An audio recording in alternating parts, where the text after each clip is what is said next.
છેલ્લા 2 દિવસ પડેલા વરસાદમાં અમદાવાદના શાંતિપુરાની સોસાયટીઓમાં ભરાયા પાણી. ઓફિસ જતા લોકોએ ટ્રેક્ટરની વ્યવસ્થા કરી.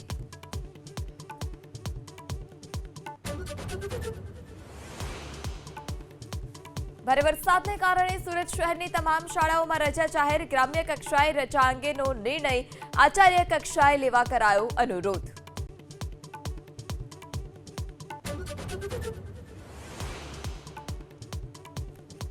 ધોધમાર વરસાદને પગલે વલસાડ વાપીની શાળાઓમાં પણ રજા જાહેર કરવામાં આવી. અન્ય તાલુકામાં શાળાના આચાર્યને પરિસ્થિતિ મુજબ નિર્ણય લેવા જણાવ્યું.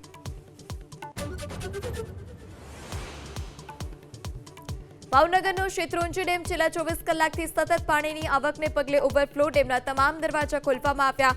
ડેમમાં 9440 ક્યુસેક પાણીની આવક.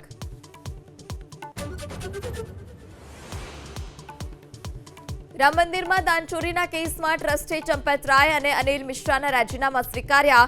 સીઈઓની નિમણૂક માટે સમિતિની રચના કરાશે. ચંપત રાયને બદલે કૃષ્ણ મોહન બન્યા કાર્યકારી મહાસચિવ.